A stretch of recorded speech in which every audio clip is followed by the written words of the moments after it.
तो मैं देर करता नहीं, देर हो जाती है। स्टार्ट करते हैं अपन। चलिए, अपना एक सब्जेक्ट है बच्चों, paper number 5, auditing and ethics. मैंने एक बार एक इंट्रोडक्टरी लेक्चर लिया था शायद, ठीक है, तो उसमें हमने थोड़ी सी बात की थी, ऑडिटिंग क्या है, एथिक्स क्या है, हमारा सब्जेक्ट क्या है, क्या इसकी नीड है, ये सब हमने कुछ बात की थी। आज कुछ बच्चे नए भी होंगे तो एक बार क्विकली थोड़ा सा इंट्रोडक्शन ऑफ सब्जेक्ट रिवाइज कर रहे हैं और आज ही से हम हमारा चैप्टर नंबर 1 स्टार्ट करेंगे, ठीक है। चलिए, तो ऑडिटिंग एंड एथिक्स बच्चों हमारा एक पेपर नंबर 5 सेकंड ग्रुप में 100 मार्क्स का हमारा सब्जेक्ट है और एक ऐसा सब्जेक्ट जो आपकी पहचान है, कोर सब्जेक्ट ऑडिटिंग। कुछ सब्जेक्ट हैं जो आपको इंटर और फाइनल दोनों जगह पढ़ाए जाते हैं, ऑडिटिंग, अकाउंट्स, कॉस्टिंग, टैक्स, वो सारी चीज़ें जो एक प्रैक्टिसिंग चार्टर्ड अकाउंटेंट को हमेशा नीड होती है। तो auditing is something which gives your identity. मैं हमेशा बोलता हूँ ये जब पहली क्लास होती है तो कि जब मैं कहीं भी जाता हूँ, मैं एक प्रैक्टिसिंग चार्टर्ड अकाउंटेंट हूँ पिछले 10 साल से, कहीं भी जाता हूँ तो इंट्रो ऐसा ही होता है कि ऑडिटर साहब आए हैं। तो audit is that subject which gives you identity. ये अपना कोर कॉम्पिटेंस है। जैसे कुछ होता है ना बच्चों की, किसी चीज़ को कोई एक ही व्यक्ति कर सकता है तो हम बोलते हैं ना मोनोपोली है यार इसकी। टिल नाउ इंडिया में auditing is monopoly of chartered accountant till now. आगे रहेगा या नहीं रहेगा ये डिपेंड करेगा कि आप ऑडिट कितना अच्छे से पढ़ते हैं। अगर हम अच्छे से परफॉर्म नहीं कर पाएंगे तो हमारे पीछे कुछ लोग लगे हैं, जिसमें एक है नाफरा, जानते हो क्या? राइट। तो हमारे पीछे कई लोग लगे हैं, अगर हम अच्छे से नहीं कर पाएंगे तो डेफिनेटली कुछ और लोगों को मौका दिया जाएगा। और एक ऐसी एजेंसी अपने पीछे लगी है, आपने सुना होगा थोड़े समय पहले पूरे इंदौर को सजाया गया था G20, याद है क्या? तो अब जब हमने सबको बोला वसुधैव कुटुंबकम, तो उन्होंने बोला ठीक है सर, फिर लेट्स डू ऑडिट टुगेदर।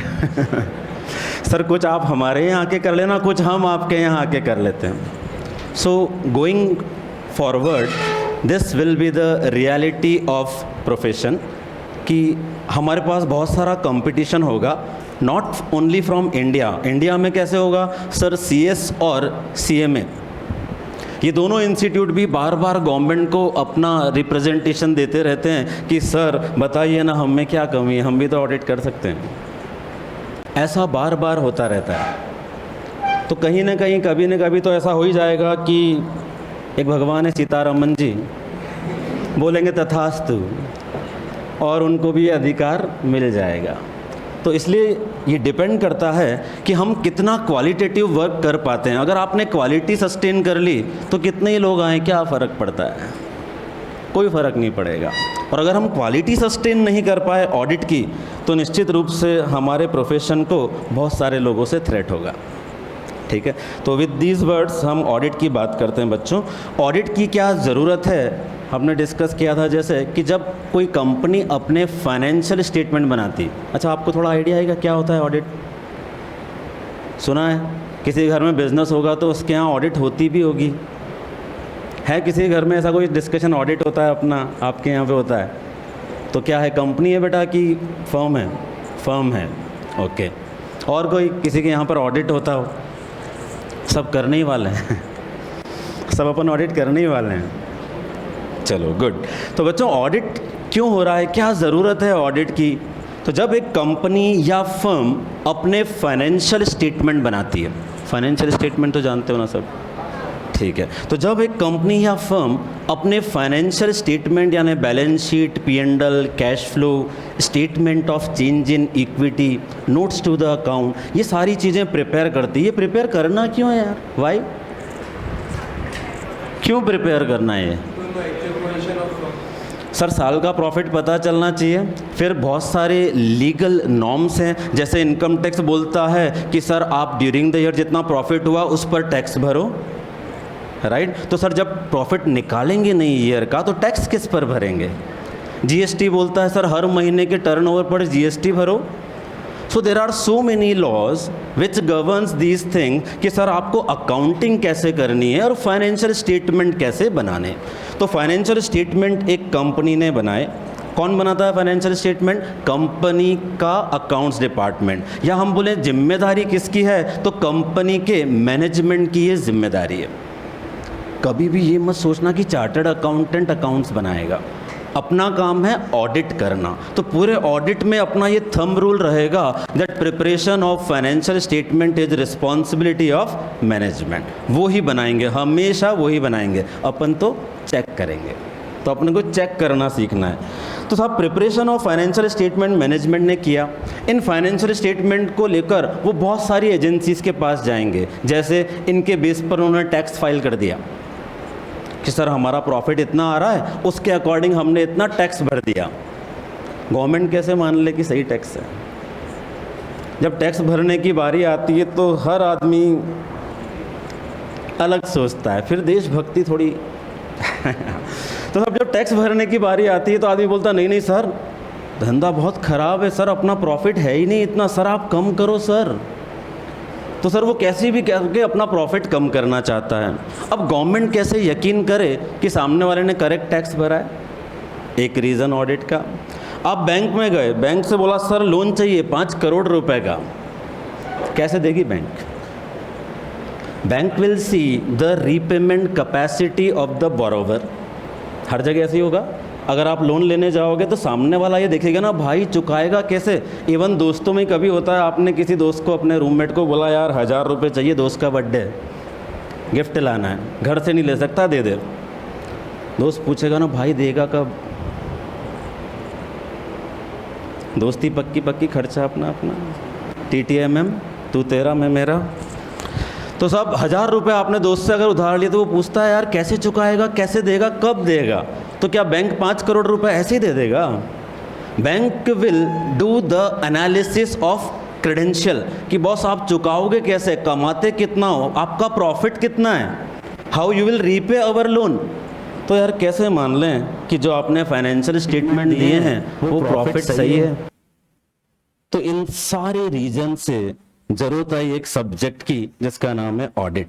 एक ऐसा व्यक्ति जो इंडिपेंडेंटली, जो इन सारी चीजों को समझता होगा, वो इंडिपेंडेंटली चेक करेगा चीजों को और सर्टिफाई कर देगा। अटेस्टेशन फंक्शन बोलते हैं बच्चों इसको हम, जो हम साइन करते हैं और बोलते हैं सब सही है, इसे टेक्निकली कहा जाता है अटेस्टेशन फंक्शन।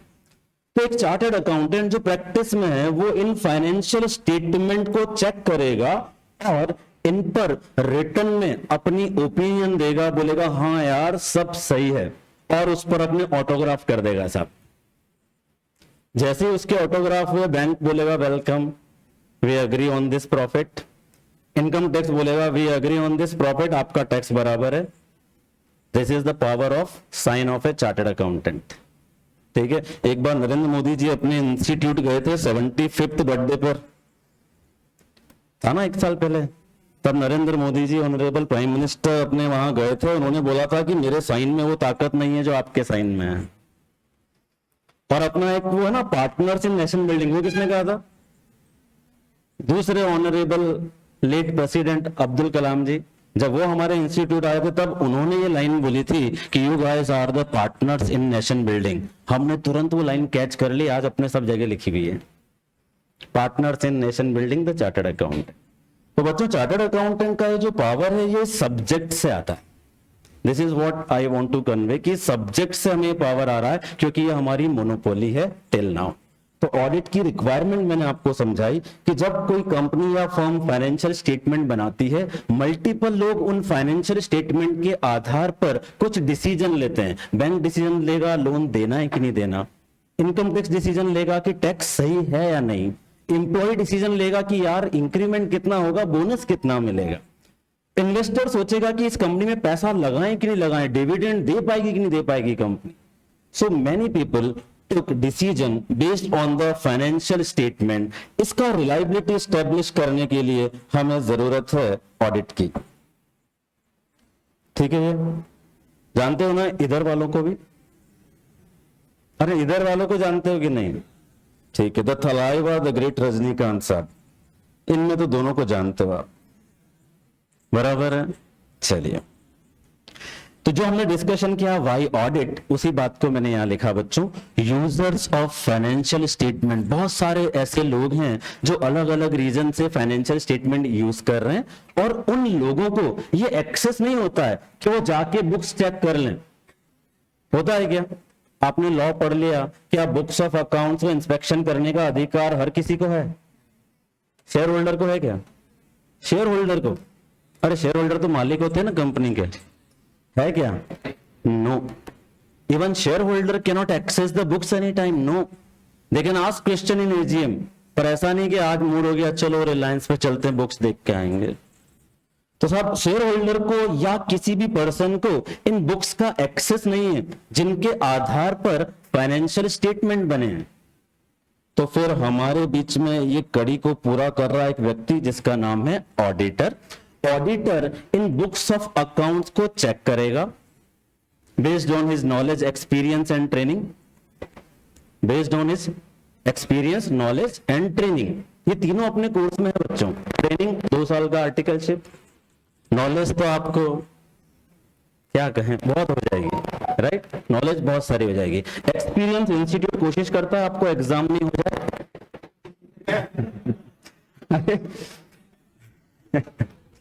अब थोड़ा ऐसा पैटर्न हो गया इंस्टीट्यूट का। आप देखो फाउंडेशन के रिजल्ट का परसेंटेज इट रिड्यूस्ड, इंटर के रिजल्ट का percentage it reduced.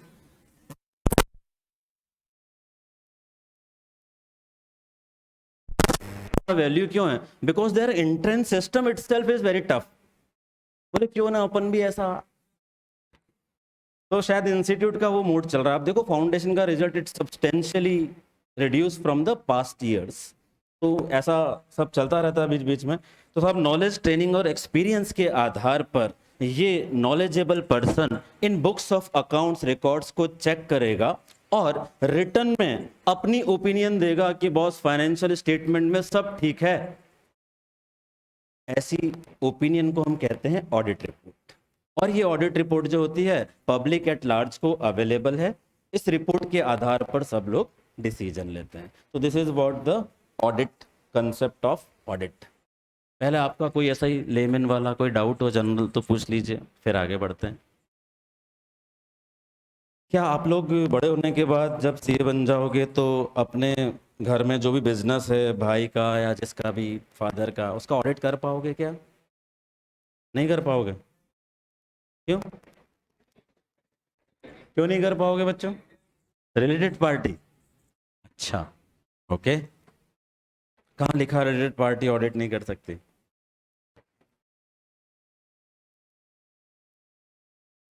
Yes, the auditor should be independent, क्योंकि ऑडिट की डेफिनेशन में लिखा है that examination should be independent. इसलिए हम कभी भी हमारे फैमिली ड्रिवन बिजनेस का ऑडिट नहीं कर पाएंगे बच्चों। ऑडिट के बाद ये इंदौर के एक बिजनेसमैन की फीलिंग। चलिए साहब, ये छोटे मोटे लॉजिक हैं। चलो कुछ एग्जाम्पल देता हूं बच्चों ऑडिट के। बहुत सारी तरह के ऑडिट होते हैं आजकल तो, और दिन पर दिन ऑडिट बढ़ते ही जा रहे हैं।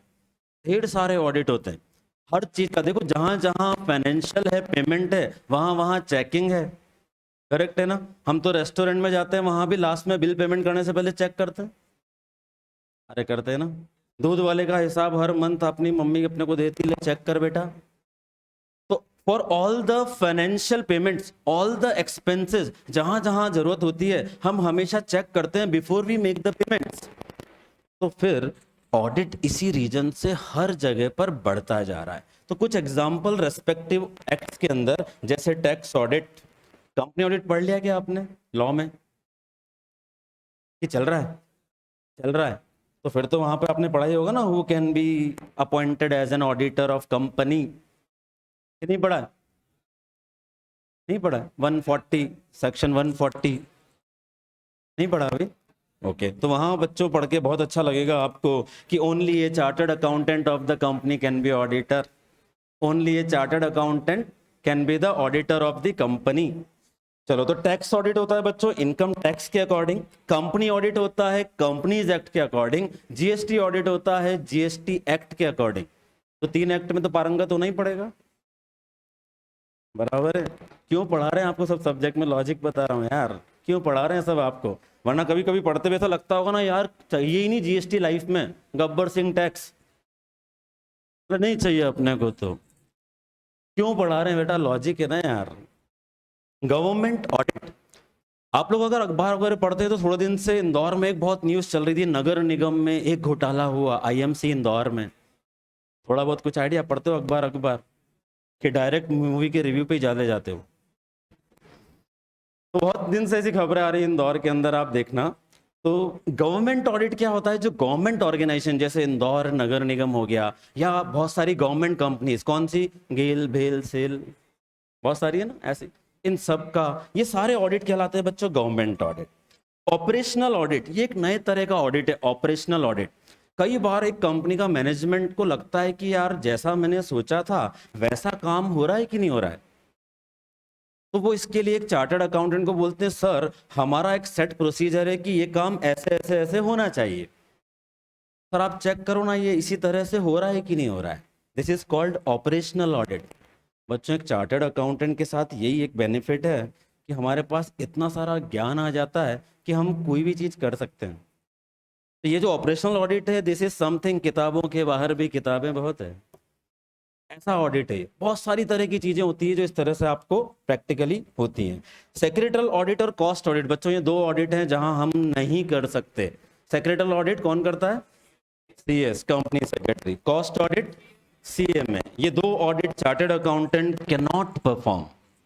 सिस्टम ऑडिट ये क्या होता है? आपने देखा होगा बहुत सारी कोऑपरेटिव बैंक्स हुआ करती हैं, और थी भी सही, छोटी छोटी बैंक हैं। तो बहुत सारे ऐसे ऑर्गेनाइजेशन है जो मैनुअल सिस्टम में काम कर रहे थे, फिर उन्होंने एक दिन डिसाइड किया कि चलो यार सारी बुक्स को कंप्यूटराइज करते हैं। तो उन्होंने सारी चीजों को सिस्टम में इनकॉर्पोरेट किया। अब वो सही से हुआ है कि नहीं हुआ है, सिस्टम ऑडिट होता है उसका, चार्टर्ड अकाउंटेंट करते हैं। इसके लिए एक अलग से कोर्स होता है जिसका नाम है DISA, diploma in system audit. First slide पे आपने पढ़ा हो तो मैंने भी किया, अच्छा यहाँ भी लिखा है, ये रहा डीसा। तो diploma in system audit ICAI करवाता है। ये सारे कोर्स जितने भी लिखे हैं मैंने, ये सब आईसीएआई के कोर्स है बच्चों जो हमने किए हुए। चलिए, हिस्ट्री ऑफ ऑडिटिंग, ऐसे ही जनरल डिस्कशन, एग्जाम के लिए कोई इसकी जरूरत नहीं। क्या है साहब हिस्ट्री ऑफ ऑडिटिंग? तो अपने यहाँ के सबसे होनहार विद्वान हम सब में बसते हैं चाणक्य, राइट। तो कौटिल्य शास्त्र उनकी एक बुक है बच्चों, जहां पर सबसे पहला रेफरेंस है ऑडिटिंग का। ये आपके मॉड्यूल में भी लिखा है। सबसे पहला जो जिक्र है ऑडिटिंग का वो इस कौटिल्य शास्त्र बुक में मिलता है, जहां पर उन्होंने फाइनेंशियल स्टेटमेंट बनाना, उसको चेक करना, ये सारी बातें कही है hundreds of years back. This is what the power of Chanakya. और अभी का जो अपना ऑडिट वर्ड है बच्चों, वो एक लैटिन वर्ड से आया है जिसका नाम है ऑडियर, और उसका मीनिंग होता है सुनना, टू हियर। ठीक है। अब अपना कहाँ से शुरू हुआ साहब? तो अपने लिए तो बात शुरू होती है 1949 से, जब अपना मदर इंस्टीट्यूट आईसीएआई एस्टेब्लिश हुआ। तब से ऑडिटिंग प्रोफेशन की कमांड आईसीएआई के हाथ में है। अब आने वाले समय में इसमें नीचे एक और टिक ऐड करूंगा मैं, और लिखूंगा नाफरा। ठीक है क्या? चलो, ये जानते हो क्या सब? फाउंडेशन के मॉड्यूल पे भी था, इंटर के मॉड्यूल पे भी होगा। बीच में क्या बना हुआ है ये? ईगल। Why eagle? हाँ जी। As per Indian history, eagle denotes the wisdom, power and vigilance. Wisdom यानी कि बहुत बुद्धिमान, पावर यानी कि बहुत शक्तिशाली, और विजिलेंस यानी जो सतर्क रहता है हमेशा। That's why institute chosen the eagle in their emblem. और ये जो लिखा है ना बच्चों, य एशु सुप्तेषु जागृति, उसका मीनिंग भी लिखा है मैंने नीचे। क्या है? A person who is awake in those that sleep। अभी तो सब जगे हुए हैं ना? ठीक है। तो यार बच्चों, ये जो एम्ब्लेम है ये सोसाइटी के पॉइंट ऑफ व्यू से देखें तो इस तरह से इम्पॉर्टेंट है कि कुछ लोग होते हैं जो सोसाइटी के अंदर चीज़ों के ड्राइवर होते हैं। Chartered accountant is also among those people. जैसे आप एक सिंपल सा एग्जांपल देता हूँ बच्चों, 2017 में जीएसटी आया। बगैर चार्टर्ड अकाउंटेंट्स के कोई इंप्लीमेंट करके दिखा दे, नो वन। जितना जीएसटी हमने पढ़ा 2017 में शुरू हुआ तब से आज पढ़ते थे, कल उसको समझते थे, परसों चेंज हो जाता था। That was the GST earlier. अभी तो बहुत स्मूथ हो गई ये चीज़ें जीएसटी के अंदर। अभी भी लोग बोलते हैं बहुत बहुत ज़्यादा कॉम्प्लिकेशंस हैं, पर मैं आपको 2017 में जब आया, आप सोचो मैंने प्रैक्टिस स्टार्ट की 2013-14 में, और मैं जॉब में था पहले मुंबई में, फिर आया मैं अपना काम शुरू करना था तो मैंने प्रैक्टिस स्टार्ट करी, तो आके पता चला भैया MP sale tax, MP VAT, ये सब पढ़ना पड़ेगा। मैंने उस सबकी किताबें लाई, अच्छे से पढ़ाई वढ़ाई करी, सबकी सीखा, थोड़ा हाथ साफ हुआ और जीएसटी आ गया। वो सब किताबें हटाई, जीएसटी की ढेर सारी किताबें लाए, जीएसटी पढ़ना शुरू कर दिया। व्हाट इज द मैसेज कि एक चार्टर्ड अकाउंटेंट के लिए पढ़ना कभी बंद नहीं होगा, ऑलवेज। अपन ऐसा थोड़ी बोल सकते हैं जैसे मैंने 2006 में चार्टर्ड अकाउंटेंसी क्लियर किया, तो कोई ऑफिस में ऑडिट कराने में बोलूंगा यार भाई साहब देखो 1956 वाले एक्ट के अकॉर्डिंग ऑडिट करा लो ना, चाहिए तो 1000 रुपये डिस्काउंट। नहीं ना यार, 13 आया तो 13 ही पढ़ना पड़ेगा, अभी तो वापस अंडर रिवीजन चल रहा है कंपनीज एक्ट, राइट। तो ऐसा इतना चेंजेस है, इतना चेंजेस है, तो ये सारे चेंजेस को पहले तो बनाना, वहां पर भी चार्टर्ड अकाउंटेंट्स का रोल है। अवर institute give suggestion for every budget also, every budget our institute give suggestions. तो ये सारी चीजों में पहले तो बनाने में अपन इन्वॉल्व, फिर जब वो बन जाए उसके बाद समझो, लोगों को समझाओ, इम्प्लीमेंट करो। This is what the responsibility, इसीलिए आपको बोल रहा हूँ, a person who is awake among those who are sleeping. ठीक है, ये मैंने आपको बताया, ऑडिट अपना मोनोपोली है टिल नाउ। चलिए ये एग्जाम्पल वगैरह अपन बाद में देखेंगे अब, क्योंकि हम स्टार्ट करने वाले हैं आज। चलिए थोड़ा सा सिलेबस की बात कर लेते हैं एक बार, कि हमारा सिलेबस में क्या क्या चीज़ें बच्चों कवर्ड है। ये पहले पेज पे लिखा है आपके मॉड्यूल में। बच्चों एक चीज़ आपको दिखाता हूँ, आप लोगों ने देखा कि इंस्टीट्यूट ने एक वेटेज ऑफ मार्क्स दिया हुआ है, किसी ने शेयर किया है आपसे अभी तक कहीं पर भी? चलिए ये देखिए बच्चों, क्या लिखा है, May 24 and subsequent exam till further changes are made. तो मैंने आज ये साइट से डाउनलोड किया है, तो अभी तक तो ये वैलिड है सर, ठीक है। अब ये वेटेज ऑफ मार्क्स से क्या मतलब है बच्चों, इंस्टीट्यूट ने आपके लिए थोड़ा इजी करने के लिए चैप्टर वाइज वेटेज बताया है हर सब्जेक्ट का। जैसे ये पेपर 1 चल रहा है, इसमें मुझे कुछ समझता नहीं, एडवांस अकाउंट, मैं अपने उस पर जाता हूँ बच्चों, पेपर नंबर 5 पर, यह आ गया अपना पेपर नंबर 5। बच्चों चैप्टर वाइज वेटेज से कुछ फायदा होगा क्या हमको? यस, हम उस अकॉर्डिंग अपनी प्रिपरेशन प्लान करेंगे, किस सब चैप्टर को ज़्यादा वेटेज देना है, ज़्यादा टाइम देना है, ज़्यादा बार रिवीजन करना है। तो ये हमारे पास chapter wise, topic wise weightage है बच्चों। और इंस्टीट्यूट ने दिया है, तो इंस्टीट्यूट तो वैसे ही ना सलमान खान जैसे, बोलने के बाद में अपनी भी नहीं सुनता। इंस्टीट्यूट का वेटेज है तो डेफिनेटली एडर होगा एग्जाम के अंदर। तो बच्चों ये उन्होंने चैप्टर वाइज दिया है, और यहाँ पर ये भी बताया बच्चों कि आपको क्या स्किल सेट चाहिए किस सब्जेक्ट को पढ़ने के लिए। जैसे ये देखो, हम वापस से आते हैं हमारे इंट्रो पर, यहाँ पर एक लाइन लिखी बच्चों, auditing is an analytical subject. कैसा सब्जेक्ट है अपना? थ्योरेटिकल, थ्योरी की प्रैक्टिकल। कैलकुलेटर की जरूरत है क्या? चलो ऐसा सोचते हैं, कैलकुलेटर की जरूरत है मोस्टली नहीं, एक आध टॉपिक में जरूरत पड़ेगी कहीं पे, कुछ बैंक ऑडिट्स कारो वगैरह में, वो भी बहुत माइनर सा। तो ऑडिट प्योरली थ्योरी सब्जेक्ट है बच्चों, पर for understanding most near to the practical world. और सबसे पहले जिस सब्जेक्ट का आपको हैंड्स ऑन एक्सपीरियंस मिलेगा वो भी है ऑडिट। जैसे ही इंटर क्लियर करोगे, आप ऑफिस ज्वाइन करोगे आर्टिकलशिप के लिए, very very next day people will, आपको भेज दिया जाएगा किसी ऑडिट पे, या ऑडिटिंग का काम दे दिया जाएगा। बाकी जितने भी सब्जेक्ट आप पढ़ रहे हो, कॉस्ट शीट से लेके अमलगमेशन तक, रेशियो एनालिसिस से लेके क्या, और एफएम भी शुरू हो गया क्या आप लोग का? भी नहीं, अभी एफएम नहीं हुआ। तो ये जितने भी सब्जेक्ट आप पढ़ रहे हो, बाकी हो सकता है कि आपको यूज आए being in your corporate world, पर ऑडिटिंग के यूज करे बगैर आगे बढ़ पाना असंभव है।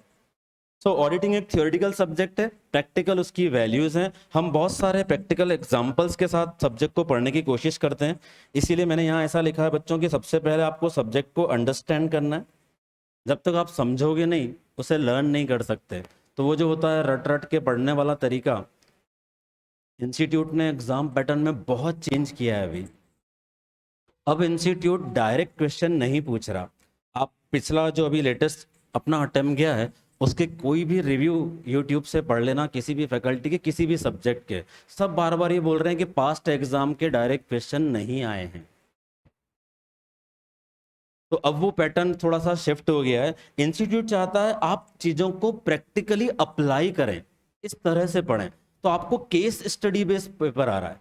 आपको एक सिचुएशन देते हैं, यू आर ऑडिटर ऑफ फला फला इन कंपनी, यहाँ पर ऐसा ऐसा हुआ है, मैनेजमेंट का ये कहना है, what is your opinion, what is your action in this situation, ऐसा आपको पूछते हैं। तो आपको जब समझा हुआ होगा तब आप उस नॉलेज को अप्लाई कर पाएंगे उस केस के ऊपर। तो यहाँ पर बच्चों ये बात याद रखें कि हमें बहुत अच्छे से समझना है, ये पार्ट मेरा, लर्न कराने का ये पार्ट भी मेरा, रिटेन कराने का इसके लिए हम हर चैप्टर का रिवीजन करते हैं, हर चैप्टर का टेस्ट लेते हैं। जनरली ऐसा कहा जाता है कि ज़्यादा से ज़्यादा टेस्ट लाने वाले ज़्यादा से ज़्यादा पास होते हैं, जनरली। एक्सेप्शन आप चाहें तो बनाएं, ठीक है, बट जनरली जो ज़्यादा टेस्ट देते हैं उनके नंबर अच्छे आते हैं। अच्छा, ऑडिटिंग में हाईएस्ट नंबर कितने हो सकते हैं? हाँ जी, आते ही नहीं, 40। पिछले 2 अटेम्प्ट से बच्चों ऑडिट में हाईएस्ट मार्क्स अपनी एकेडमी से हैं, अपने स्टूडेंट के हैं। इस अटेम्प्ट में अभी याशी तापड़िया एक बच्ची है जिसके 76 मार्क्स आए ऑडिट के अंदर। इसके पिछले अटेम्प्ट में गोविंद परिहार, अपना स्टूडेंट, मेरा आर्टिकल भी, 73 मार्क्स ऑडिट में। उसके पिछले अटेम्प्ट में रशीदा, आप चेक कर लीजिए, तीनों अपने स्टूडेंट हैं, तीनों के हाईएस्ट मार्क्स है 70+। तो ऑडिटिंग में नंबर आ सकते हैं, सिर्फ ये मेरा कहना है कि ऑडिटिंग में नंबर आ सकते हैं। 40 का टारगेट करोगे तो फिर तो क्या आएगा पता नहीं। चलिए साहब, ये हमारे बच्चों 11 चैप्टर्स हैं। आपके पास 2 मॉड्यूल आएंगे बच्चों। मॉड्यूल बहुत लेटेस्ट रिसेंटली चेंज हुए हैं। अगर आप साइट पे जाके देखेंगे तो मॉड्यूल में चेंज है। मतलब आपको साइट पे मॉड्यूल में जब जाओगे वहां पर 2 टैब मिलेंगे, एक आपको सितंबर 24 तक का, एक उसके बाद वाला। तो आप अगर सॉफ्ट कॉपी कोई डाउनलोड करने वाला है तो वो याद रखिएगा, मॉड्यूल अभी लेटेस्ट आ गए हैं, वही डाउनलोड कीजिए। उसी के अकॉर्डिंग कुछ चीज़ें चेंज भी हुई हैं, जो आपको मैं जब नोट्स दूंगा मैनुअली आपको वो चेंजेस करवाऊंगा, लिखवाऊंगा। तो ये 11 चैप्टर है बच्चों हमारे पास। चैप्टर्स का हमारे पास सबका वेटेज है बच्चों। ये जो चैप्टर है हम लाइन से नहीं पढ़ते कभी भी। हम सबसे पहले पढ़ेंगे चैप्टर 1, फिर पढ़ेंगे चैप्टर 11। वाह सर,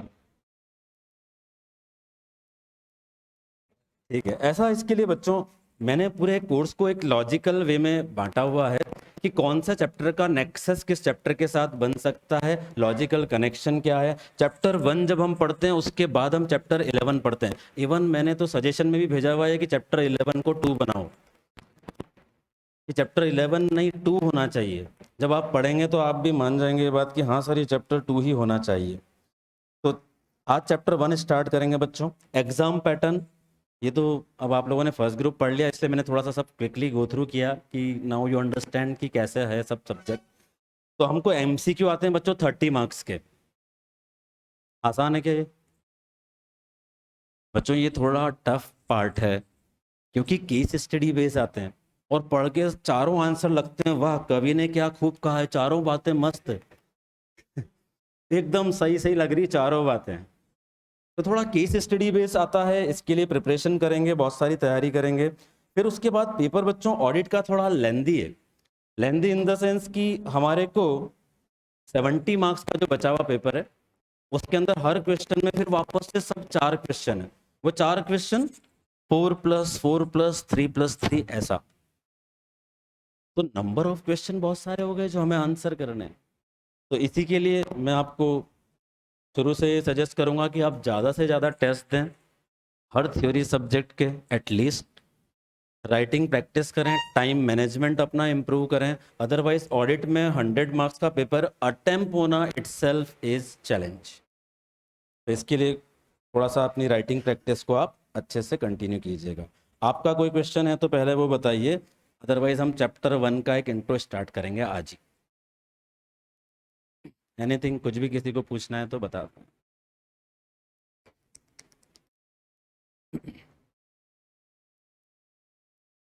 चलो तो बच्चों, very good, no confusion, no question. चलिए आ जाते हैं बच्चों हम चैप्टर नंबर 1। बच्चों कल से ऑडिट की एक कॉपी चाहिए आप सबके पास, ठीक है? आज ही है, बहुत बढ़िया, अच्छी बात है बहुत। तो वो आधी आधी वैसी मत बनाना, हिंदुस्तान पाकिस्तान वाली, पूरी एक कॉपी बनाना, भर देंगे अपन, ठीक है? चलिए, ऑडिट का चैप्टर नंबर 1। बच्चों चैप्टर नंबर 1 जब हम स्टार्ट करेंगे उसके पहले मैं आपको ऑडिटिंग की कुछ टर्मिनोलॉजीज और कंसेप्ट पढ़ाऊंगा। तो बच्चों आज से अपन पढ़ाई शुरू कर रहे हैं, कोई अपनी टेस्ट बोल नहीं चल रही है, ठीक है? तो बी रेडी विद मी, आप साथ बने रहें, जहां डाउट हो बिंदास हाथ खड़ा करके पूछें, ठीक है? चलिए, सबसे पहले शुरुआत कर रहे हैं ऑडिट के मीनिंग से, ठीक है? What is the meaning of audit? तो सर ऑडिट की डेफिनेशन किसने दी है? सर कौन देगा? ICAI, right? कौन देगा? आईसीएआई। अपना तो वैसे भी मोटो यही है, जो तुमको हो पसंद वही बात कहेंगे, तो आईसीएआई जो कहता है वही अपन सब बात करते हैं बच्चों। तो ऑडिट का meaning as per ICAI, auditing is a systematic and independent examination. Systematic and independent examination. Systematic कैसे? What do you mean by systematic, sir? हाँ बेटा बोलो ना। अरे हाँ हाँ, अच्छा चलो एक बात बताता हूँ बच्चों, आपने ना किया उस बात पे, ऐसे ही जनरल बता रहा हूँ बेटा। क्या होता है, ये जो क्लासरूम है ना, इसको बहुत अच्छे से यूज करो, नॉट ओनली फॉर स्टडी, और भी दो तीन चीज़ों के लिए। अपनी प्रैक्टिस या हैबिट कैसे बनती है, मैं आपको मेरा ही एक किस्सा बताता हूँ। मैं पहले कॉर्पोरेट में था, मतलब 2006 से 2014 तक। 14 में मैंने प्रैक्टिस स्टार्ट की, तब तक मैं कॉर्पोरेट वर्ल्ड में था, पीडब्ल्यूसी में था, एक और लिस्टेड कंपनी वेल्सपन वहाँ था, अल्ट्राटेक सीमेंट में था, ये सब में मैंने काम किया। अब आपकी जो ये आदत बन जाती है ना कई बार कि नहीं यार डाउट तो आ रहा है पर मैं क्यों पूछूं, कोई और पूछ ही लेगा। ये आदत फिर कंटिन्यू होती जाती है, ये लेगेसी अपने अंदर आ जाती है, फिर अपनी आदत बन जाती है इस तरह से। मैं आपको किस्सा बता रहा हूँ कि मैं बहुत अच्छे लेवल पे था जब जॉब में था, फॉर्चुनेट था इस तरह से। तो एक कंपनी का बोर्ड रूम के अंदर हम बैठे थे, हमारे कंपनी के एमडी भी बैठे थे, और हमारा कुछ रिव्यू चल रहा था, एनुअल रिव्यू। वहां पर कोई एक टास्क असाइन हुआ, बोले यार ये 3 ऑर्डर हैं जिसके अंदर अपने को लॉस हुआ है, इसका मुझे पूरा एनालिसिस चाहिए, कौन करके दे सकता है और कितने दिन में करके दे सकता है। तो मेरे बॉस सीएफओ थे, उन्होंने बोला कि sir I will get it done with my team, और मुझे लगता है 15 दिन तो लगेंगे। मैंने सर को बोला, हमारे जो बॉस थे, मैंने कहा सर आप बोल दो सर 7 दिन में अपन कर देंगे। बोले क्या बात कर रहा है, और काम नहीं क्या? मैं सर 7 दिन में अपन कर देंगे, आप बोल दो। तो मेरा बॉस बहुत अच्छा था, उन्होंने बोला कि अपॉर्चुनिटी है ये, ठीक है, तू ही खड़ा और बोल दे कि sir I will do it in 7 days. मैं खड़ा हुआ, मैंने बोला सर मैं कर दूंगा 7 दिन में। हमारे एमडी थे, उन्होंने देखा ऐसे, फिर उन्होंने मेरे बॉस को देखा, कर लेगा ये 7 दिन में? उन्होंने बोला हाँ सर कर देगा ये। 7 दिन में हमने वो करके भी दे दिया। आप सोचो, वहां से एमडी को याद हो गया कि यार ये सीएफओ की टीम में एक लड़का है Mohit, this is what the recognition. Opportunity ऐसे ही आती है, कोई बहुत बड़ी चीज नहीं, कोई अलग से कोई इनविटेशन आएगा, आ जाओ बच्चों आज एक चैलेंज, आज कुछ तूफानी करते हैं। अपॉर्चुनिटी छोटी छोटी चीजों में ही आएगी। वो रिकॉग्निशन का मुझे कितना फायदा हुआ ओवर द पीरियड, जब हम पढ़ेंगे बहुत सारी चीजें आपको बताऊंगा मैं। जैसे मैं सऊदी गया, उसी कंपनी ने मुझे सऊदी भेजा, उन्होंने वहाँ एक प्लांट एक्वायर किया था, तो वहाँ मर्जर एक्विजिशन ड्यू डिलीजेंस ये सब करना था। तो 20 लोगों की टीम भेजी, उसमें 19 लोग टेक्निकल जो मशीन समझते थे, क्योंकि प्लांट एक्वायर करना है तो मशीनें देखना थी, मैन्युफैक्चरिंग कंपनी थी। एक बंदा कमर्शियल, वो मैं, सारे एग्रीमेंट पढ़ना, ड्यू डिलीजेंस करना, उनके जो एग्रीमेंट है वो थे सऊदी में, किस में, उनकी लैंग्वेज में। तो वहाँ पर एक ट्रांसलेटर अपॉइंट किया मैक्सिको का, उससे उनको कन्वर्ट कराया, फिर मैंने पढ़ा, फिर उनकी समरी बनाई, यहाँ भेजी। ऐसी सब अपॉर्चुनिटी ये रिकॉग्निशन से मिलती है। इसमें कोई सीए वाली जॉब नहीं लग रही है, कहीं से कोई रोल नहीं है अपना इसमें, ना मैं कभी रैंकर रहा हूँ, पता ही नहीं मेरे को 5th में भी आई थी कि नहीं आई थी रैंक। तो रैंकर तो अपन कभी रहे ही नहीं।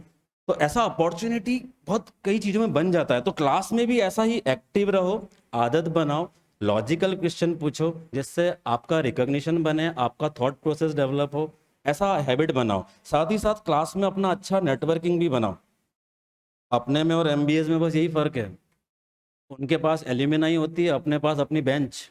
बस थोड़ा नेटवर्क बनाओ यार अच्छे से। क्लास का जो ये है ना, जब आप बाद में सीए बन जाओगे ना, जॉब में जाओगे, आजकल जॉब सिर्फ रेफरेंस से मिलते हैं।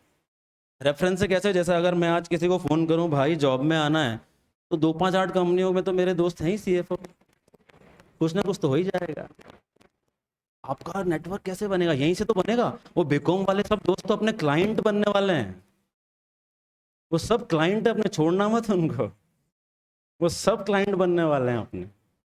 तो प्रोफेशनल नेटवर्क तो यहीं से बनेगा ना। पढ़ रहे सीए दोस्त एमबीए वाले कैसे बनेंगे यार? तो यहाँ से अपना एक अच्छा नेटवर्क भी बनाओ, जिसको आप कह सकें कि ये अपनी एल्यूमिनाई है, ताकि आपको प्रोफेशनल वर्ल्ड में बहुत हेल्प मिले उससे। तो थोड़ा ध्यान रखो चीज़ों का। चलिए आते हैं वापस इधर, ऑडिटिंग के मीनिंग की बात कर रहे थे बच्चों। हमने बोला सर ऑडिटिंग क्या है? आईसीएआई के अकॉर्डिंग सिस्टमैटिक इंडिपेंडेंट एग्जामिनेशन है। सिस्टमैटिक क्या? What is systematic? जो अपन सब हैं, अब तुम टाइम टेबल बनाया हुआ होगा ना, सबने रोज फॉलो करते हो। सर दुखती रग। चलो तो सर सिस्टमैटिक का मतलब होता है एक pre decided laid down procedure. तो हमारा ऑडिटिंग जो है वो एक सिस्टमैटिक तरीके से pre determined rules, pre determined method से होता है। आर्बिट्रेरली नहीं कर सकते कि कहीं कभी भी गए कुछ भी चेक किया, नहीं। तो auditing is a systematic examination. Systematic हम पढ़ेंगे आगे, स्टैंडर्ड ऑन ऑडिटिंग। अकाउंटिंग करने के लिए क्या होता है? Accounting standard, as. ऑडिटिंग करने के लिए ऐसे स्टैंडर्ड ऑन ऑडिटिंग। तो हमारे कोर्स का 60% पार्ट है स्टैंडर्ड ऑन ऑडिटिंग। हमारे कोर्स का 60% पार्ट है स्टैंडर्ड ऑन ऑडिटिंग। तो वो हमारा मेन चीज जो हम पढ़ेंगे, वहां से आता है बच्चों word systematic and independent examination. Independent यानी बच्चों, what do you mean by independent? Without any biasness, without influence of third party. हम किसी से प्रभावित हुए बगैर हमारा ये एग्जामिनेशन करते हैं। एग्जामिनेशन ये वाले बच्चों को बताने की जरूरत नहीं क्या होता है। चलिए, तो as per ICAI auditing is a systematic independent examination. किस चीज का examination sir? Of financial information. हमें फाइनेंशियली तो आता है, हमारा डोमेन जो है वो फाइनेंशियली है, तो हम सर फाइनेंशियल इंफॉर्मेशन की चेकिंग करेंगे। ठीक है साहब। Of any entity weather profit oriented और नॉट। इसका क्या मतलब हुआ बच्चों? क्या कोई एंटिटी ऐसी भी होगी जो प्रॉफिट नहीं कमाना चाहे? होती है ऐसी एंटिटी? सेक्शन 8 एंटिटी, करेक्ट, बिल्कुल सही, सेक्शन 8 एंटिटी। तो सर ऑडिट तो सबका होगा। सपोज गीता भवन हॉस्पिटल एक सेक्शन 8 कंपनी है। इंदौर में एक चैरिटेबल हॉस्पिटल है जिसका नाम है गीता भवन हॉस्पिटल। सपोज वो सेक्शन 8 कंपनी है, तो क्या उन्हें ऑडिट करवाना ही होगा? यस सर, कंपलसरी करवाना ही होगा। तो ऑडिटिंग एक सिस्टमैटिक इंडिपेंडेंट एग्जामिनेशन है हर एंटिटी का। इस बात से कोई फर्क नहीं पड़ता सर कि वो प्रॉफिट के लिए बनाई गई हो या नॉट फॉर प्रॉफिट बनाई गई हो। ठीक है, irrespective of its size and legal form। Sir size से भी फर्क नहीं पड़ रहा। सर रिलायंस इंडस्ट्रीज का भी ऑडिट होगा और पेस एजुकेयर का भी ऑडिट होगा। दोनों की साइज में कोई कंपैरिजन ही नहीं है, पर दोनों का ऑडिट होगा। तो irrespective of its size, तो audit is a systematic independent examination of financial information irrespective of size and legal form, whether for profit or not for profit, with an object to express an opinion। ये audit का main objective.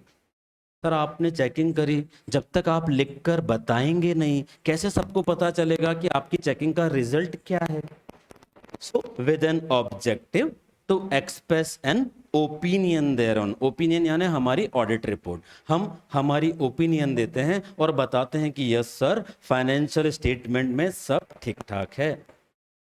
बच्चों ये audit की definition, यहाँ से ये दो बातें याद रखिए, इंडिपेंडेंट और हमारा express an opinion is the main objective. ये दो बातें आप अच्छे से यहां से याद रखिए। Independent means without any biasness, without getting influence of third party, और express the opinion is our main objective. ये बच्चों ऑडिट की डेफिनेशन है। चलिए, इस डेफिनेशन के आधार पर अब हम बात कर रहे हैं कि फाइनेंशियल स्टेटमेंट की ऑडिट में हम क्या क्या कवर करेंगे। फाइनेंशियल स्टेटमेंट की ऑडिट में हम क्या क्या चीजें कवर करेंगे। चलिए पढ़ते हैं। जैसे पहला पॉइंट, BOA यानी बुक्स ऑफ अकाउंट्स। BOA यानी बुक्स ऑफ अकाउंट्स। तो सर हम ऑडिट करने गए, एंटिटी के फाइनेंशियल स्टेटमेंट हमारे पास आए।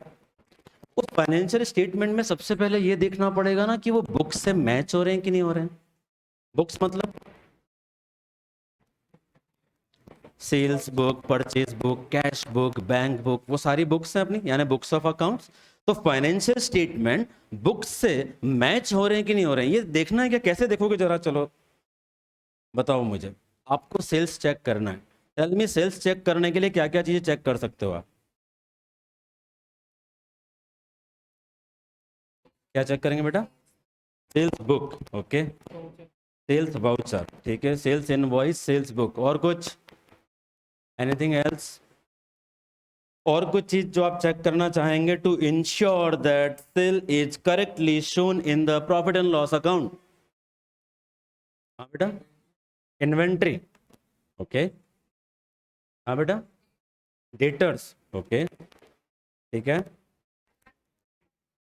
बैंक ट्रांजैक्शन, करेक्ट, ठीक है, बैंक बुक, कैश बुक ऐसा बोल देते हैं बेटा, कैश सेल भी हो सकती है। एक बस एक चीज और है इंपॉर्टेंट जो मिसिंग हो रही है, इसलिए वेट कर रहा हूं आपका कि शायद आ जाए। Gabbar Singh tax, GST returns. अरे सेल है, it has to be shown under GST, right. अगर मेरे GST रिटर्न यानी GSTR1, आपने पढ़ लिया होगा ये सब, राइट। तो GSTR1 में जो सेल दिखाई गई है वो मेरी P&L की सेल से मैच होनी चाहिए ना बच्चों। तो एक सेल को चेक करने के लिए देखो आपने कितनी सारी चीजें देखी, जो आपने बताया सब एकदम करेक्ट। सेल बुक यानी सेल लेजर लेंगे, देखा सेल लेजर का टोटल आ रहा है 1 करोड़ रुपीस, तो मेरे P&L में भी सेल होनी चाहिए 1 करोड़ रुपीस, बराबर है। अब सेल की और चेकिंग करना है, तो हमने सपोज कुछ 5-10 बड़ी बड़ी पार्टियां सेलेक्ट करी, इसे हम बोलते हैं सैंपलिंग करना। उसके ऊपर भी आगे बात करेंगे कैसे होता है। तो हमने 5-10 पार्टी सेलेक्ट करी, उनका लेजर निकाला, उसमें देखा कि सर इनको 10 तारीख को ये सेल हुई है, 8 को ये हुई है, 9 को ये हुई है। हमने बोला लाओ सर ये इनवॉइस चेक करवाओ। वो इनवॉइस चेक किया, उस इनवॉइस की चेकिंग करी, इन्वेंट्री रिकॉर्ड में जाके सच में इन्वेंट्री कम हुई कि नहीं हुई, उससे पैसा आया, सच में जाके देखा बैंक बुक में पैसा आया कि नहीं आया। अरे जब एक ट्रांजेक्शन के सारे लेग चेक कर लेंगे तभी तो बोलेंगे हाँ अब जाके आया मेरे बेचैन दिल को करार, तभी तो बोलेंगे ये उल्टा वाला हरा टिक। समझ में आ रही बात? तो एक चीज को चेक करने के लिए हम इतनी सारी चीजें चेक कर रहे हैं। शॉर्ट में मैंने क्या लिखा, हम चेक करेंगे क्या फाइनेंशियल स्टेटमेंट से बुक्स ऑफ अकाउंट्स मैच हो रही है। समझ में आई बात? Next point, books of account की एंट्रीज जो है उनका प्रॉपर एविडेंस होना चाहिए। क्या मतलब हुआ इसका प्रॉपर एविडेंस? होना चाहिए ना। मान लो एक खर्चा लिखा है, sir repair and maintenance 1 lakh rupees, कुछ चाहिए ना यार, ऐसे ही मान लेंगे क्या कि भैया हाँ कुछ भी हुआ था, नहीं बताओ ना सर क्या रिपेयर करवाया, बोले AC रिपेयर करवाया। सर इसका बिल लाके दिखाओ, एक पार्टी का बिल होना चाहिए। सर इस बिल का पेमेंट दिखाओ, पेमेंट होना चाहिए। जब ये सारी चीजें होंगी तब हम बोलेंगे ना यस ये खर्चा सही है। So all the entries in books of account should be supported by proper documentary evidence। बच्चों ये चेक करना ही सब ऑडिट है। तो ये जो अपन एक एक पॉइंट पढ़ रहे हैं ना, इसी में पूरे सब्जेक्ट के 11 चैप्टर खत्म होंगे अपने। ये यही सब तो करना है अपने को, तो इसलिए इसको अपन ऐसा डिस्कस कर रहे हैं कि हम क्या क्या करेंगे। ओमिशन, ओमिशन में क्या देखना चाहते हैं अपन? बच्चों आपने फाउंडेशन में पढ़ा होगा ना एक वो types of error, error of omission, error of commission, पढ़ा गया था कुछ? तो एरर ऑफ ओमिशन के कारण क्या ट्रायल बैलेंस में डिफरेंस आएगा क्या? Tell me. If a transaction is completely omitted, then no difference will come. Correct है बात? If partly तो ऑफ कोर्स डिफरेंस आ जाएगा क्योंकि डबल एंट्री चलती है। तो यार एक ट्रांजैक्शन कंप्लीटली ओमिट तो नहीं हो गया, बताओ मुझे कैसे चेक करोगे? चलो सोचो थोड़ा, यही तो करना है अपने को। कैसे सोचेंगे? हाँ बेटा, प्रीवियस ईयर की बैलेंस शीट से कंपेयर करेंगे। चलो हाँ ठीक है, comparison is one of the way. Agree? कैसे? कोई समझ में आया सबको? इन्होंने बोला कंपैरिजन और मैंने बोला एग्री, कैसे समझ में आया आपको? कैसे? एग्जाम्पल देता हूं। लास्ट ईयर हमारा इलेक्ट्रिसिटी एक्सपेंस था suppose 10 lakh rupees for the year. Sir इस बार 8 लाख ही है, तो ऐसा मन में लड्डू फूटना चाहिए ना भाई, क्यों 8 लाख क्यों? क्या माल नहीं बनाया इस बार? लाइट सस्ती हो गई, तुम्हें कुछ वो मिला क्या, क्या बोलते हैं चुनाव में जो होता है ना अपना बिल माफ? सर 8 लाख क्यों हो गया 10 से? ऐसा लड्डू फूटना चाहिए ना। जब हमने जाके उस लेजर में देखा, पता चला अरे 11 ही एंट्री इस लेजर में, तो फिर बोलेंगे अरे सर आपने मार्च का प्रोविजन ही नहीं बनाया। ऐसा तो ऐसा comparison is one of the way. और मैं यार दिन रात ऑडिट करता हूं, तो मेरे को तो ऐसा सब एग्जाम्पल बहुत सारे आते जाते हैं, बार बार हर बार नया बताऊंगा। आप सोचो एक बार पहले। जैसे एग्जांपल देता हूँ, सेल्स की अपन बात करें बच्चों। सेल लेजर हमने मंगाया, हमने देखा यार इनवॉइस की सीरीज चल रही है 1 2 3 4 5 6, अचानक से 9 आ गया, बीच के 2 कहाँ हैं? उन्होंने बोला सर कैंसिल हो गए। हमने बोला लाओ दिखाओ, कैंसल्ड इनवॉइस दिखाओ। अगर वो कैंसल्ड इनवॉइस भी मेरे वाउचर में लगा हुआ है, तब तो yes you can be very sure कि हाँ ये बुक होने से नहीं रह गया है। तो बड़ी कंपनियां जो बेस्ट प्रैक्टिसेस फॉलो करती हैं बच्चों, वो क्या करती है, कैंसिल इनवॉइस की भी एंट्री करती है, फिर सिस्टम में ही कैंसिल करती है। समझ में आई मेरी बात? समझ में आई सबको? ताकि वो रिकॉर्ड रहे वहां पर कि बॉस 6 नंबर का इनवॉइस बना था फिर कैंसिल हुआ।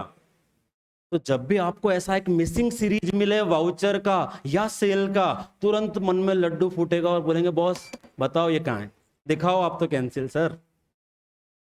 So we want to ensure that no transaction is omitted. This is what our auditing, ये हम चेक करेंगे।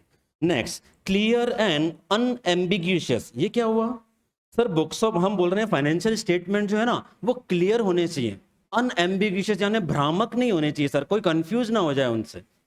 इसका कोई एग्जांपल समझते हैं जरा, कैसे? एक पीएनडल बनाते हैं बच्चों, पीएनडल, ठीक है। ये 2 साल के फिगर अपना कंपनीज एक्ट में ऐसा प्रीवियस ईयर करंट ईयर होता है ना, तो आपने ऐसा बनाया। इधर हमने लिखा बच्चों सेल्स।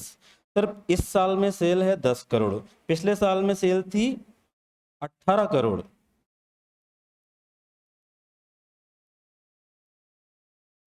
उल्टा ही रखते हैं आपको ज्यादा समझ में। 8 करोड़ थी पिछले साल, इस साल 10 करोड़। ठीक है साहब, क्या लग रहा है? बहुत बढ़िया, company is doing good, their sales is increased. नहीं, नहीं क्यों बोला बेटा? यस ना, इस साल 10 करोड़ हो गई सेल, पिछले साल 8 करोड़ ही थी, है ना। मैंने पहले 18 लिख दिया था, मैंने करेक्ट किया बच्चा।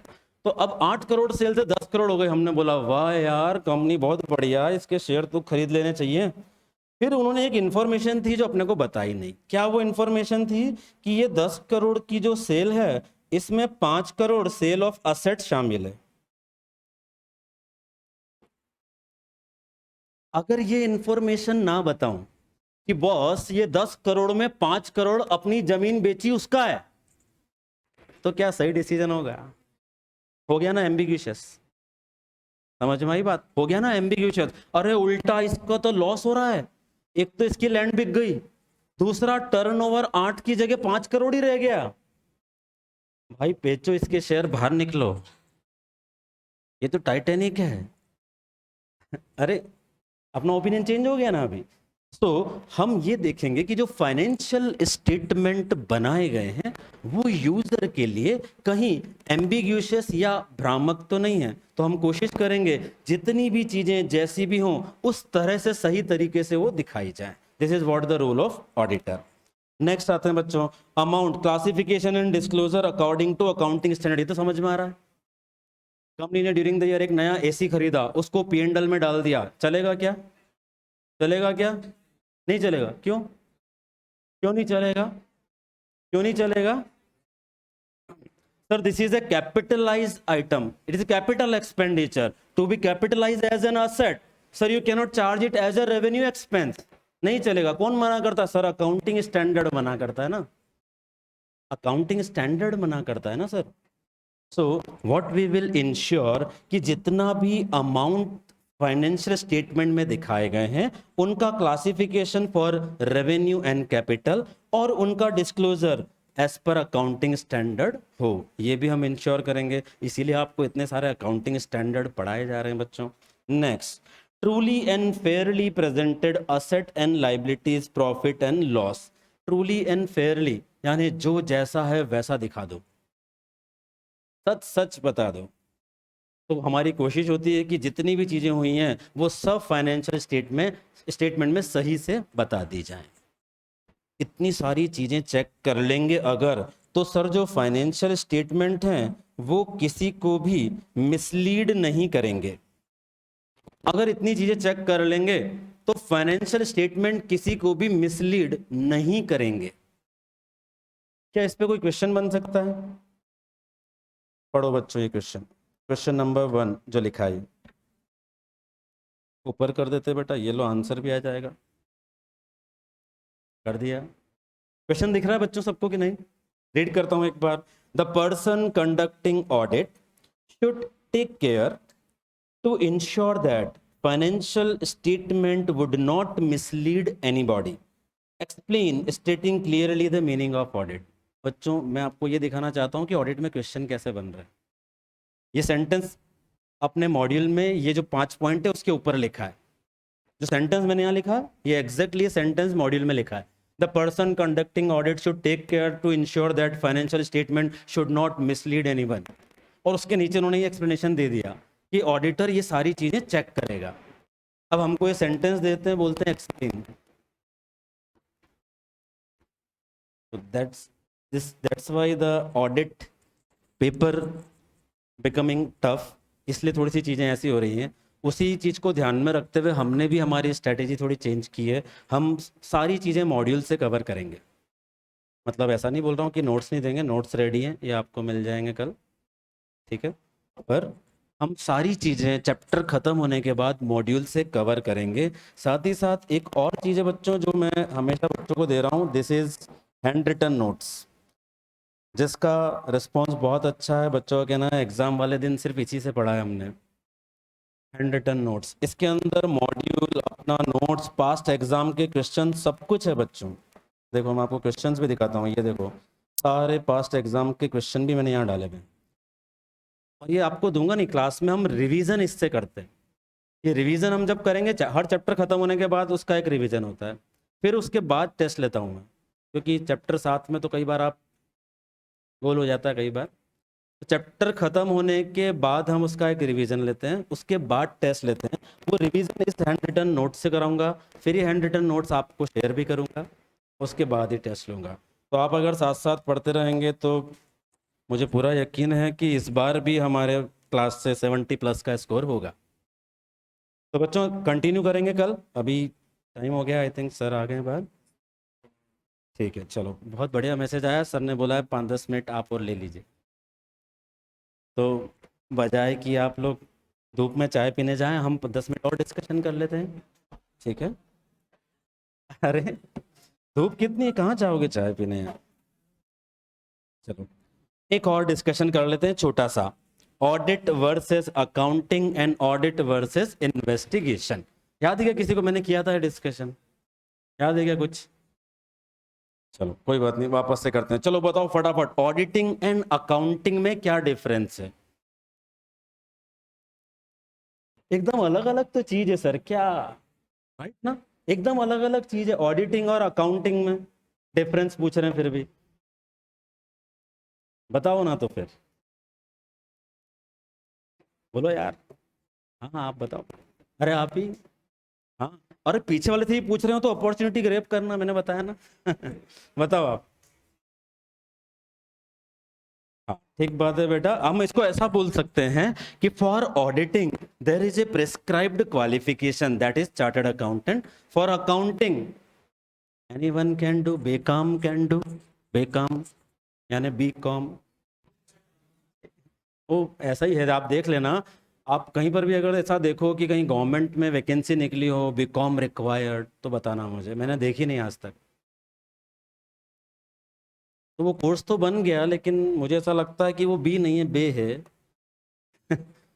तो उसको आगे ले जाना पड़ेगा थोड़ा अपने को। चलो, और अकाउंटिंग और ऑडिट में डिफरेंस बताओ। बाहर से हमला, निश्चित रूप से इसमें पाकिस्तान का हाथ नहीं है। चलो और बताओ आगे, ऑडिट और अकाउंटिंग में डिफरेंस। हाँ बेटा बोलो ना। यस, और ऑडिट? अच्छा, प्रोसेस ऑफ रिव्यूइंग, ओके। तो हम ऐसा बोल भी सकते हैं इसको, sir accounting start with book keeping. यानी बुक कीपिंग क्या होता है? Recording a transaction as and when it happen. So accounting in basically recording of transaction, it start with book keeping. और ऑडिट के लिए हम बोलेंगे when accounting ends audit begin, है ना। जब तक अकाउंटिंग कंप्लीट नहीं होगी आप ऑडिट स्टार्ट ही नहीं कर सकते। और difference, sir accounting is based on accounting standard and auditing is based on standard on auditing. Sir accounting does not required any deliverable kind of report, right. कोई report नहीं देना पड़ती अकाउंटेंट को, there is no such deliverable. But auditing, the main object is to give report. ये भी एक फर्क है। चलिए अब आते हैं ऑडिटिंग एंड इन्वेस्टिगेशन। बच्चों ये इस बार के अटेम्प्ट में पूछा गया था। मैं आपको हर टॉपिक के बारे में ये बताऊंगा जब हम पढ़ेंगे। तो ये आया था, अभी आया था, 2 बार से नहीं आया, वो सब ठीक है। तो ऑडिट वर्सेस इन्वेस्टिगेशन, ये अभी सितंबर 24 अटेम्प्ट में पूछा था। इसका क्वेश्चन भी दिखाऊंगा कल आपको क्या था। चलो ऑडिट इन्वेस्टिगेशन, इसके बारे में बताओ जरा, क्या डिफरेंस हो सकता है? सोचिए जरा, आप बताओ बच्चा, ट्राई करो यार। और कोई? हाँ बेटा बोलिए ना। अच्छा, ओके, डिसएग्री, मैं समझाऊंगा, नो प्रॉब्लम, अच्छा बोला आपने। और क्योंकि सबको ये होगा ही ऐसा, आपने जो बोला। हाँ बेटा, इन्वेस्टिगेशन सस्पिशन पर होता है, ओके गुड। और सोचिए, आप देखो अपने चारों तरफ की दुनिया देखें। जैसे मान लो न्यूज़ आई कोई कि ये वाला एक घोटाला हुआ है, तो गवर्नमेंट क्या करती है? एक इन्वेस्टिगेशन कमेटी बिठा देती है और वो उस मामले की तहकीकात करेगी और रिजल्ट लेके आएगी सामने। इसी तरह से होता है। तो हम ऐसा बोल सकते हैं, always investigation commence due to an dispute. Investigation always commence due to a dispute. मैंने लास्ट जब आया था तो एक स्टोरी बताई थी आपको, एक रियल इन्वेस्टिगेशन की, याद है क्या? वापस बताऊं क्या? याद है? याद है क्या कुछ? वापस बताऊं क्या?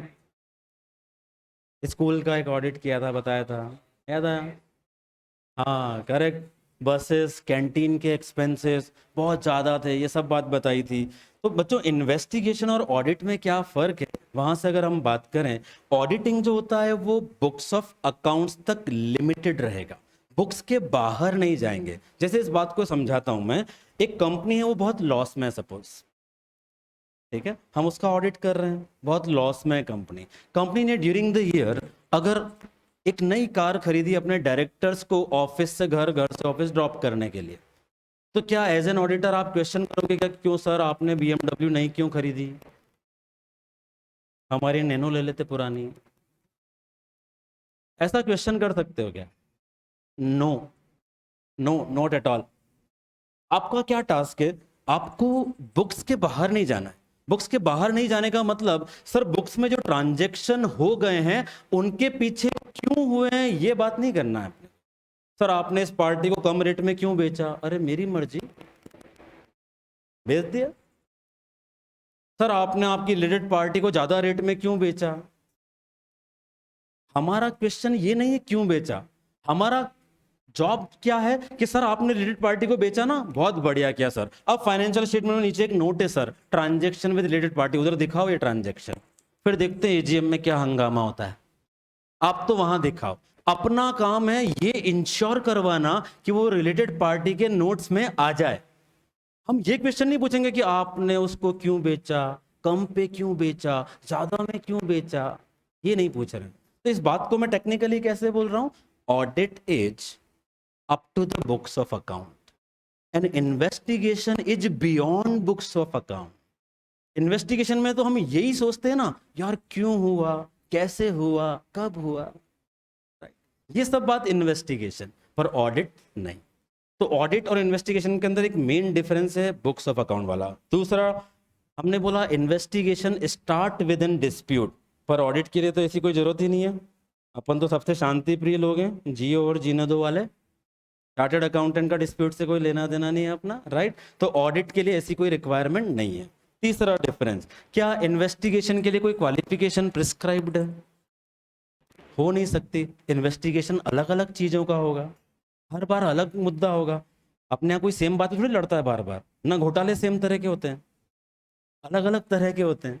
तो investigation does not require any kind of prescribed qualification, पर फॉर ऑडिट योग्यवान, समझदार, जिम्मेदार व्यक्ति यानी कि चार्टर्ड अकाउंटेंट।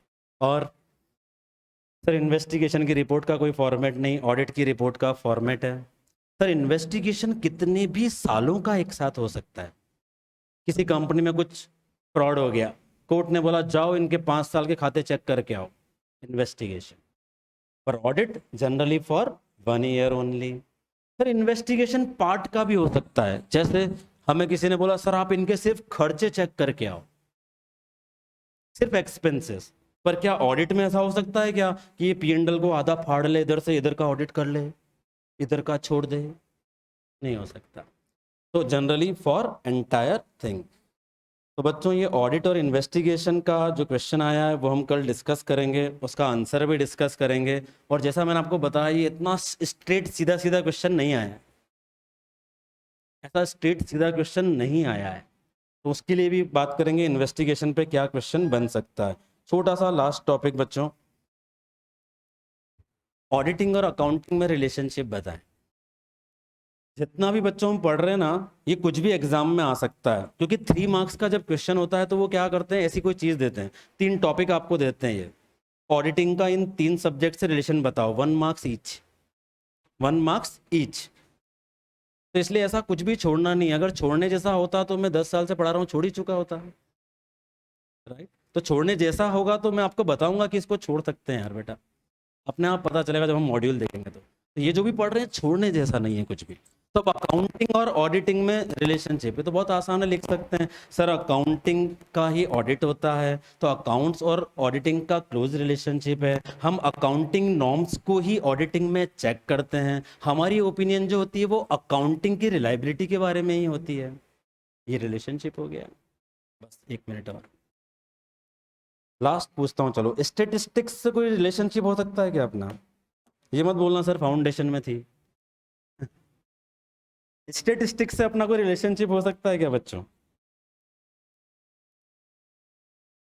हाँ जी, स्टेटिस्टिक्स से।